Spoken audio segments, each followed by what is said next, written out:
Oi, a sua mensagem já vai começar. E para você ficar por dentro de todas as nossas mensagens e encher o seu coração de bênçãos, eu convido você a se inscrever e a continuar seguindo este canal.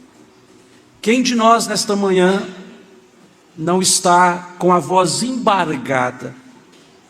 Preocupações, sofrimentos, decepções. Tem nos emudecido, não é verdade?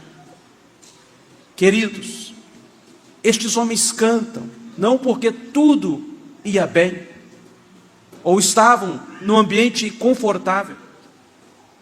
Veja só, Davi escreveu 74 salmos, sempre passando pelas adversidades. Saul nunca escreveu um salmo. Os salmos mais belos da Bíblia, os hinos mais belos de nossos hinários, e talvez os momentos mais sinceros de nossas vidas, foram quando as noites se tornaram mais escuras, quando nossas vozes embargaram, e já não podíamos cantar, e ainda assim o Espírito Santo arrancou de nós suspiros inexprimíveis, orações sinceras e adorações. Meu irmão, está difícil, mas não deixa de cantar. Os seus louvores não têm nada a ver com as circunstâncias, não é porque tudo vai bem, pelo contrário, você adora a Deus porque Ele é digno. Por que os nossos irmãos cantam? Porque Paulo e Silas, mesmo manietados, mesmo aguilhoados pela maldade dos que os fustigaram, mesmo presos por ferrolhos e grilhões, porque eles adoram. É pelo mesmo motivo que há 123 anos esta igreja adora, e vai adorar pelos séculos dos séculos dos séculos, amém. O primeiro motivo se dá pelo fato de que Deus está no controle de tudo. Deus não improvisa, meu irmão, Deus não faz gambiarras, a sua vida não é uma embolada, não é um repente. Você está nas mãos do Deus Todo-Poderoso, que controla os astros na amplidão, mas também controla as batidas do seu coração. Deus é onipotente e Ele escreve a nossa história.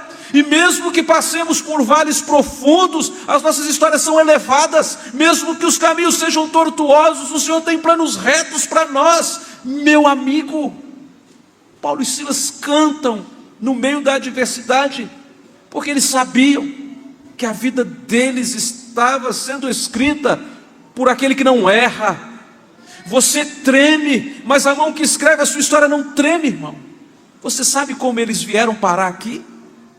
Diz o texto, quando você observa, lá no capítulo 16, no versículo 6, diz que quando Paulo e Silas estavam em Troade, sobreveio uma visão, e Paulo viu um varão macedônio dizendo: passa a Macedônia e ajuda-nos. Filipos era uma das principais cidades da Macedônia. Paulo e Silas estavam lá por causa de uma visão. Se você for atento ao texto, diz assim: e percorrendo a região frígio-gálata, tendo sido impedido pelo Espírito Santo de pregar a palavra na Ásia, defrontando Mísia, tentaram para Bitínia, mas o Espírito de Jesus não o permitiu, e tendo confrontado Mísia, desceram a Troade. À noite sobreveio a Paulo uma visão, na qual um varão macedônio estava em pé e lhe rogava, dizendo: passa a Macedônia e ajuda-nos. Assim que teve a visão, imediatamente procuramos partir para aquele destino, concluindo que Deus nos havia chamado para lhes anunciar o Evangelho. Eles estavam ali, naquela prisão fétida, porque era plano de Deus, a fim de que vidas fossem salvas. Paulo, como cidadão romano, podia dar o grito, e jamais tocariam nele e o prenderiam, sem um devido processo legal, jamais. Tanto é que no dia seguinte, quando tentaram soltar-lhes da cadeia, Ele disse que não sairia dali sem uma justificativa. E os pretores foram lá e pediram desculpas a Paulo por terem lhe prendido. Mas por que ele se deixou prender? Porque ele não gritou antes, mas porque ele entendia que ele estava justamente onde Deus queria que ele estivesse. Não há lugar melhor no universo do que no centro da vontade de Deus. Você pode cantar seguro, porque quem escreve a sua história não treme. O segundo motivo por que eles adoram é porque eles sabem que Deus não é alguém que escreve nossa história de um trono, mas Ele escreve a nossa história andando conosco.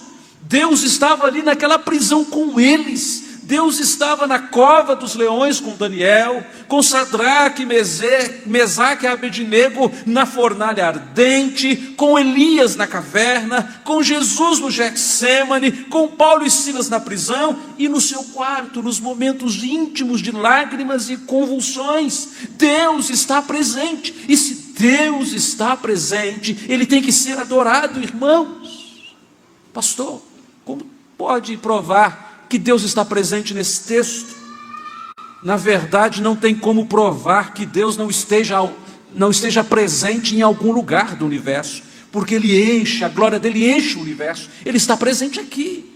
Davi disse: eu não temo, porque Tu estás comigo. O Deus de Jacó é o nosso refúgio, escreveu um dos filhos de Coré. Jesus Cristo afirmou: eu estarei com vocês todos os dias. Deus está conosco, e se Deus é por nós, quem será contra nós? E Ele está aí no seu vale, está aí na sua caverna, está aí na sua fornalha ardente, na sua cova dos leões, na sua prisão, no seu quarto escuro, na noite mais assombrosa. Então o adore, porque Ele é digno. Ele escreve a nossa história, e Ele entra na nossa história, para fazer essa história se tornar uma história cheia da glória dEle. Meu irmão, eu imploro ao seu coração, jamais esteja na presença de Deus sem o adorar. Tremeu o lugar, como tremeu o lugar nos dias de Moisés, e os montes tremeram. Eu não espero que quando você e eu cantemos, tremam este lugar. Quando cantemos, trema este lugar. Não espero, mas eu espero que os nossos corações tremam diante de Deus. Por último, eles adoram, eles cantam, eles celebram a Deus quando a noite é mais escura, quando a penitenciária é mais triste, quando tudo é mais adverso, porque Deus tem um plano, tem um propósito para você. Cada lágrima que cai do olho de um crente é colhida por Deus, e Deus coleciona tudo que é importante, irmãos. Ele tem contado os nossos passos, Ele tem colhido as nossas lágrimas. O Senhor tem um plano para a sua vida, meu amigo. Nenhum fio de cabelo passará despercebido, nenhum pássaro cairá, nenhuma folha de uma árvore. Deus tem um plano para a nossa vida, e o plano é que era salvar a família do carcereiro, e você conhece a história. O carcereiro tentou tirar a vida, e ele disse: não te faça nenhum mal, que todos estamos aqui. Mas o plano não era só salvar a família do carcereiro, era salvar a sua família também, meu irmão. Você talvez não saiba, não tenha ligado os textos. Você entendeu que essa cadeia era em Filipos, mas olha o que acontece agora nessa conclusão. 12 anos depois, Paulo agora está preso em Roma. E lá de Roma ele manda uma carta para a igreja que está em Filipos. A igreja que nasceu numa penitenciária. A igreja que nasceu na casa de uma menina que foi liberta de um espírito maligno. A igreja que nasceu na casa de uma vendedora de púrpura e foi resgatada pelo Senhor. Esta igreja que nasce ali, irmãos, onde ninguém poderia enxergá-la. Esta igreja, Paulo escreve uma carta. E quando ele diz em Filipenses capítulo 1, leia você, abra sua Bíblia, estamos indo para a conclusão. Filipenses capítulo 1, olha o que diz no versículo de número 3. Versículo de número 3, vamos juntos ler este versículo. Filipenses capítulo 1, versículo 3. Dou graças ao meu Deus por tudo que recordo de vós. Esta é a carta que ele escreveu para aquele carcereiro, para a família do carcereiro e de todos os crentes que surgiram, brotados das lágrimas e da adoração daqueles homens de Deus. Mas não para por aí. Quando você chega no final da carta aos Filipenses, no capítulo 4, Paulo está dizendo algo que deve nos elevar o espírito aos céus. Diz no capítulo 4, que no versículo 10, nenhuma igreja se associou com Paulo para a obra missionária que ele estava a fazer. E ele diz assim: alegrei-me sobremaneira no Senhor, porque agora, uma vez mais, renovaste o meu favor e o vosso cuidado, o qual também já tinhais antes, mas faltava oportunidade. Digo isto não por causa da pobreza, porque aprendi a viver contente em qualquer situação. Tudo posso naquele que me fortalece. Versículo 15. Vamos juntos ler? Versículo 15. E sabeis também vós, ó Filipenses, que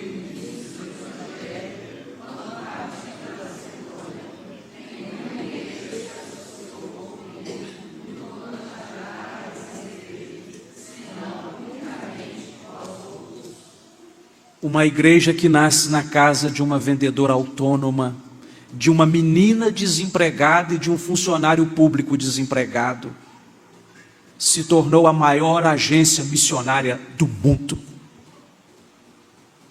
Porque Deus tem um propósito. Deus tinha um propósito, irmãos, de levantar ali naquela comunidade gente generosa.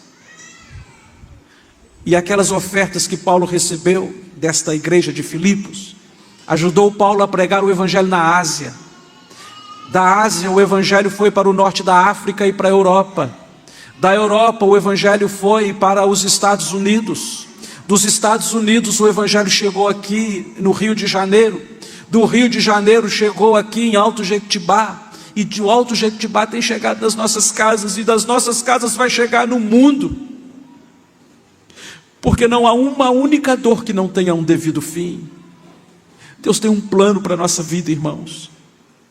Nós não somos uma embolada, nós não somos um improviso, nós não somos um repente, nós somos uma história criada e contada por Deus. Nós somos feituras do Senhor, criados para as boas obras.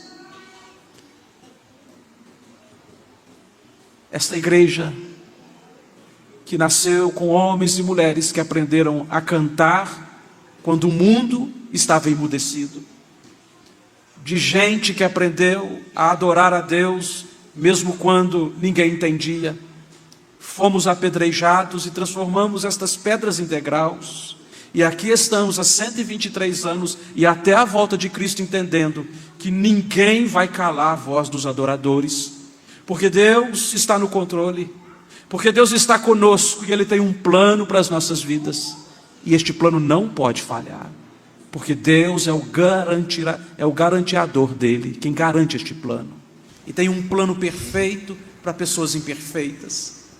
Só Tu podes transformar as nossas lágrimas em colheitas jubilosas.